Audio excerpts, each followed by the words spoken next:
শান্তর অধিনায়কত্ব নিয়ে প্রশ্ন ছিল টানা 2 ম্যাচে যুক্তরাষ্ট্রের বিপক্ষে প্রথম 2 ম্যাচ হারার পর অনেকেই দাবি তুলেছিলেন বিশ্বকাপে অধিনায়কত্ব থেকে শান্তকে সরিয়ে দেওয়ার জন্য। এবার তৃতীয় ম্যাচে যেন সেটাই দেখা গেল। নামে শান্ত অধিনায়ক থাকলেও মাঠে দেখা গেল ভিন্ন জনকে। বোলিং পরিবর্তন থেকে পরামর্শ, সবকিছুর দায়িত্ব তুলে নিলেন অভিজ্ঞ মাহমুদুল্লাহ রিয়াদ। সাথে তার পরামর্শে অসাধারণ বোলিং করেন মুস্তাফিজুর রহমান। রিয়াদের ক্যাপ্টেন্সি কিভাবে পাল্টে দিল ফিজ আর ম্যাচকে, সেই গল্পটাই থাকছে রিপোর্ট। টানা 2 ম্যাচে হেরে প্রায় সব মহলে সমালোচনার শিকার হচ্ছেন টাইগার দলপতি নাজমুল হোসেন শান্ত। ব্যাটিংয়ে যেমন ব্যর্থ, অধিনায়কত্বের দিক থেকেও তার একের পর এক বাজে সিদ্ধান্ত, যেগুলো বাংলাদেশ দলকে বেশ ভুগিয়েছে প্রথম 2 ম্যাচে। তাই তৃতীয় ম্যাচে শান্তকে রেখে দায়িত্ব তুলে নিলেন অভিজ্ঞ মাহমুদুল্লাহ রিয়াদ। শান্ত টস করলেও ম্যাচে একাধিকবার দেখা যায় রিয়াদকে সিদ্ধান্ত নিতে, সাথে সব বোলারদের পরামর্শ দিতে। ম্যাচের পঞ্চম ওভারে বোলিংয়ে আসলেন কাট মাস্টার মুস্তাফিজুর রহমান। বোলিংয়ে এসেই একের পর এক কাটারের সাথে সুইং দিয়ে শুরুর 4 বলে পরাস্ত করলেন যুক্তরাষ্ট্রের ব্যাটসম্যান শায়ান জাহাঙ্গীরকে। আর প্রথম 4 বল দেখে মনে মনে পরিকল্পনা করলেন টাইগার দলের সবচেয়ে সিনিয়র ক্রিকেটার মাহমুদুল্লাহ রিয়াদ। সাথে সাথে ছুটে আসলেন বোলার মুস্তাফিজের কাছে আর দেন পরামর্শ।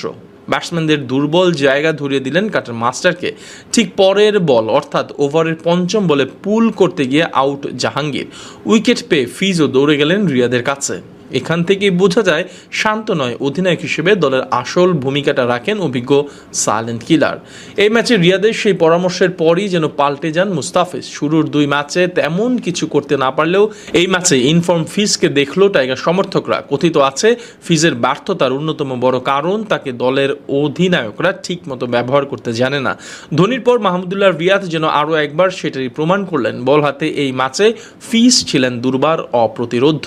4 ওভার বল করে রান খরচ করেন মাত্র 10, শিকার করেন 6 উইকেট, যেটা বাংলাদেশের ইতিহাসে টি-20 ফরম্যাটে সেরা বোলিং ফিগার তো বটেই, সাথে টি-20 ইতিহাসে 7ম।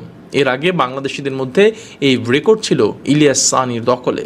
শুধু তাই নয়, এই ম্যাচে রিয়াদকে একাধিকবার দেখা যায় লেগ স্পিনার রিশাদ হোসেনকেও পরামর্শ দিতে। ফিল্ডিং সেটআপের ক্ষেত্রেও রিশাদ বেশ সক্রিয় ছিলেন। তার কথাতে শান্ত ফিল্ডার পজিশন পাল্টিয়েছেন কয়েকবার, এমনকি প্রয়োজনে বল তুলে নেন নিজের হাতে। 2 ওভার বল করে রান খরচ করেন মাত্র 11। এই ম্যাচে ফিজের মতো পাল্টে যায় বাংলাদেশের, বিশেষ করে রিশাদ হোসেনের বোলিং নৈপুণ্য দেখিয়ে 4 ওভারে দেন মাত্র 7 রান, যেটা কিনা ইকোনমিক রেটের দিক থেকে টি-20 ক্রিকেটে বাংলাদেশের সেরা স্পেল। তবে রিয়াদের এমন দায়িত্ব নেয়া আর তরুণদের উজ্জীবিত করাই প্রমাণ করেন নামে না কাজেও সাইলেন্ট কিলার এখন বড় ভাই। দলের কঠিন সময় ব্যাট আর বল হাতে যেমন দায়িত্ব নেন, তেমনি নেতৃত্বের দিক থেকেও চুপ করে বসে থাকতে পারেন না। এটাই দলের প্রতি রিয়াদের ডেডিকেশন প্রকাশ করে।